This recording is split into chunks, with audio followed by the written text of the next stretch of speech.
Tu penses que lire les données au clavier en langage C, c'est juste du basique. Détrompe-toi. Une simple ligne comme scanf, entre parenthèses, entrecôte, %s, virgule, variable, peut suffire à ouvrir une faille critique dans ton programme. Et dans les mains d'un hacker, cette faille peut devenir une porte d'entrée vers l'exécution du code malveillant. Donc dans cette vidéo, on va voir comment utiliser la fonction scanf, la fonction getS et la fonction fgetS. Mais surtout, je vais te montrer comment une mauvaise lecture peut mettre en danger tout un système. Si tu veux faire du hacking éthique ou protéger ton code, reste bien jusqu'à la fin de cette vidéo. Ce que tu vas apprendre aujourd'hui, très peu de développeurs les comprennent vraiment.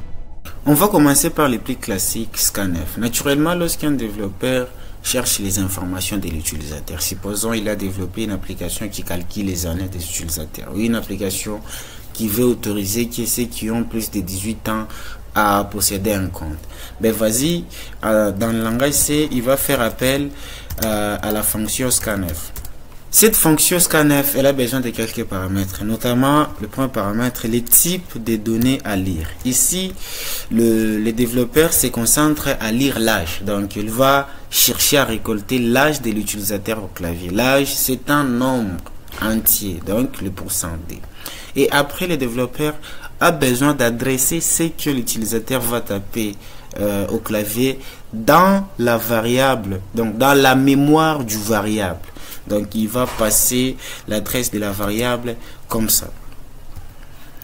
Et là, si on peut compiler, vous verrez, mais là on ne verra quasiment rien du tout parce qu'on n'a pas affiché. On va tenter d'afficher quelque chose.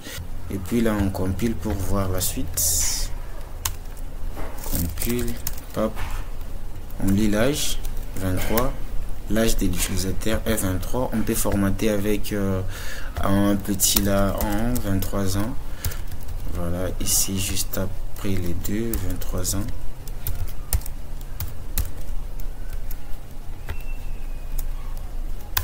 Pour dire 23 ans, là on recompile, lire 12.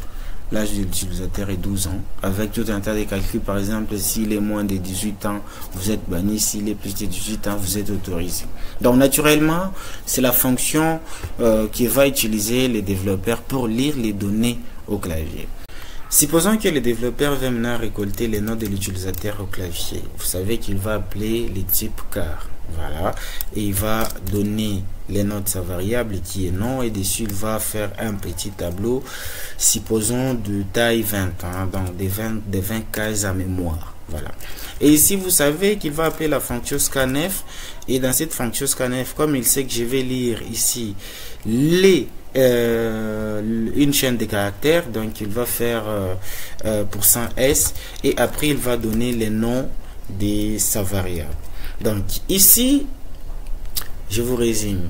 Ici, on crée un petit tableau de 20 caractères pour stocker les noms. Puis on lit ce que l'utilisateur va taper. Mais là, danger. Si l'utilisateur tape plus de 20 caractères, scanf continue d'écrire en mémoire au-delà du buffer. Cela va provoquer ce qu'on appelle un débordement des tampons ou le buffer overflow. Et c'est justement là que les choses peuvent compliquer. C'est quoi le buffer overflow? Imaginez que tu as d'autres variables ou des adresses importantes en mémoire juste après ton tableau. Si le buffer overflow écrase ces zones, tu peux modifier le comportement du programme, casser la logique ou exactement ce qu'on appelle une attaque par débordement des tampons. Maintenant, que dire des getS?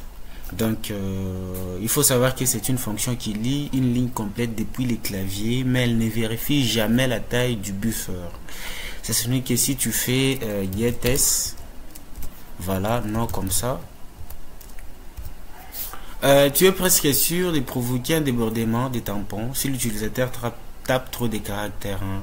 C'est pour ça que getS a été supprimé dans les versions récentes du C, car elle est trop dangereuse. On peut directement enregistré, compilé, il a été supprimé. Ça c'est une version nouvelle, oui, voilà, il a été supprimé, il n'y est plus, voilà.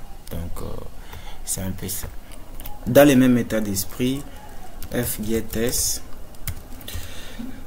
en fait fgetS, elle C'est une fonction plus sécurisée car elle permet de spécifier la taille maximale à lire, ce qui évite les dépassements des tampons. Donc, notamment avec cette syntaxe size. Size of.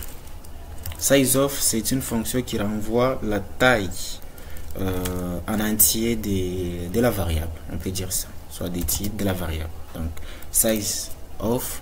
Donc sur les noms std_in, donc l'entrée, std_in, l'entrée. Donc on entre, donc les standards standard input, on entre les données. Donc c'est un peu ça les propres de cette fonction. Si je peux la redéfinir ici, on lit au maximum 19 caractères. Les 21e est pour les caractères de la fin de la chaîne. Donc pas de débordement possible. Voilà. Dans les cas où les programmeurs n'ont pas protégé les accès en écriture dans leur programme, et bien des hackers expérimentés utilisent ce genre de failles pour injecter ce qu'on appelle un shellcode, un petit programme malveillant dans la mémoire.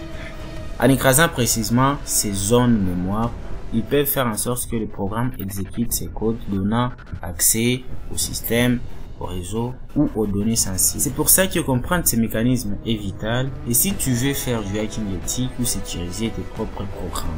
N'hésitez surtout pas à déposer vos questions en espace commentaire. Pour cette vidéo, je crois que on en a fini, donc on se retrouve sur la prochaine. Merci.